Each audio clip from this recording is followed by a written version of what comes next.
Basically, my only bit of exposure to RWBY has been the original Red trailer, and upon watching it, I asked myself why this just isn't a Muso game already. And being an incredibly fast-paced beat-em-up that floods the screen with enemies on the highest difficulty, RWBY Grimm Eclipse is probably as close as I'm going to get to wish fulfillment on that front. The game certainly has a control scheme similar to many Muso games, giving you light and heavy attack buttons and allowing you to mix them together to perform easy combos that are mostly performed for their simple utilities. The game expands a bit on the template by also giving you ultimates, dodges, and counterattacks, or team attacks as the game calls them. In conjunction with the more simplistic combo system, these character action elements strike a nice balance between simplicity and skill, allowing for you to get a good back and forth going with the enemies without it ever devolving into something on the level of Bayonetta. There's a deliberate balance to the satisfaction, and several nuances in play that I didn't expect. For example, in most games it's almost always beneficial to counter enemies, but in this game when you make an enemy vulnerable to a counter or team attack, you have to actively decide whether it's worth it. Maybe going through with the combo you originally had planned might be better, for instance. Because while there are many opportunities to make openings on single enemies and sometimes they make themselves open, you also have to manage a crowd. Being too eager and exploiting openings you've made on single enemies can often throw you at the mercy of said crowd.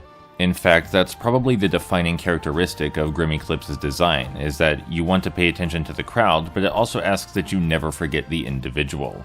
Each of the enemy types has their own unique openings, attacks, and ways to circumvent their assault, and if you forget that, even for a moment, just to focus on the crowd, you're already dead. And it's also the case, of course, that if you do the inverse, focusing on a particularly tough enemy and avoiding the crowd, your fate will be just as dire for your mistake. This plays into one of my favorite facets in any beat-em-up, in that, if I've already solved one enemy and I understand how they work, now I'm ready to handle any amount of them. Give me more. Give me so many more. Solving one enemy is solving one puzzle, and that's good, sure. But the more puzzles you stack on top of each other, the faster I have to think and the more intense the action gets, until my brain is on full blast, and I love that.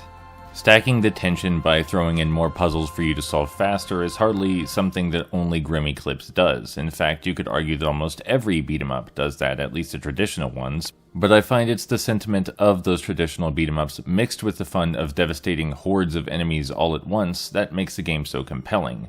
It mixes my Muso fascination with my regular beat-em-up fascination, and those rarely intertangle, in spite of the fact that you might expect them to regularly.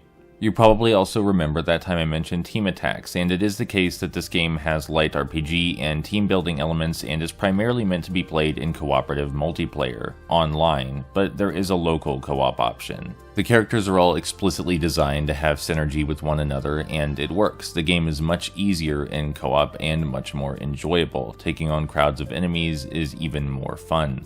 That said, the local co-op edition is an absolute mess because the camera is solely in the first player's control.